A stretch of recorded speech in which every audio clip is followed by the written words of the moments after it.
Hi, my name is Abigail Gerard, and for my interview with an entrepreneur, I chose Tyler Tolson, who owns Denique here in Logan, Utah, and he sells sketchbooks and notebooks and journals and any kind of books you would need in your daily life. And the history of his business is kind of similar to ours.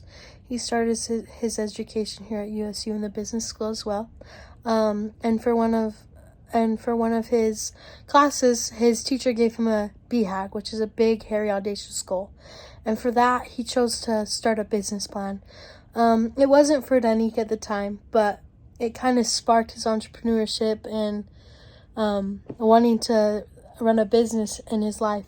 So he was able to win in some competitions for that business, and he had some partners, and they were able to get pretty big, and they were getting funding and investments and such.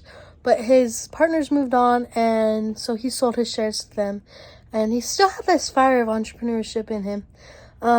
So as he would walk to an internship here on campus, across campus, he would think of other ideas and just write them down and spend 20 minutes while he's walking back and forth to come up with some ideas. And he would draw because he likes to draw. He's an artistic person.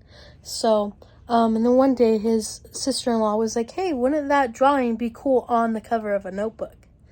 Like, come on, guys, we all have notebooks that are just plain. So that was an idea that was different from what we can see in the market. And so he went with that and took it, and he wanted to support artists, and he wanted to support schooling. So he hired some artists, and he finds new artists for books, and he supports those artists, gives them some of the money from the sales, and he also puts part of that to funding the building of schools, which is really cool for me. I think it's always interesting to give back. And so for him, he had the advisors here at the school who helped him, that one teacher that gave him the BHAG, and he has a management team. And then I'm going to touch on this when I talk about his keys to success. But with his team here in Logan, he told me to always hire someone that's smarter than you, someone that's better than you, because they know what they're doing and they'll get the job done better than you ever could. And so what he would do when he was just starting out is he would go to like farmers markets and like markets such like, that we see here in Utah. He'd go to LA and Las Vegas and like anywhere he could get his hands on just to get the word out. And so that's how he was able to do that. And his dad helped fund part of his startup, and he used some of his other funds that he had. So that's how he was able to grow his business at the beginning. And now today we can actually see his books in Target, which is really cool. They're always the ones that stand out to me.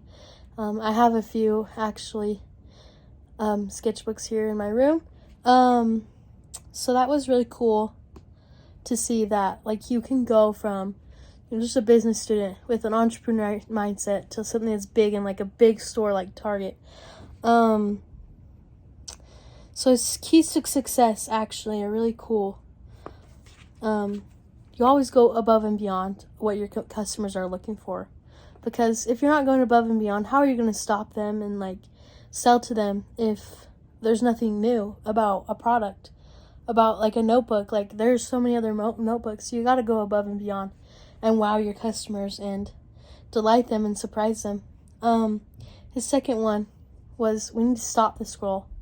We're in a world driven by technology. You need to stop the scroll, or you won't be able to sell, because especially with the pandemic, like you have to be online to sell these days. And number 3, we're back to that one, where surround yourself with incredible people.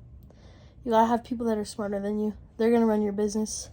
They're really important. And then another question I asked him was what kept him going. It was his family, and he didn't want to let people down. Like, it's so easy to fail your first business. So he's like, I'm going to do this. And he went with it, and he kept going even when the hard times hit. And so the 3 things that I learned from him was, you got to keep going. You got to keep trying.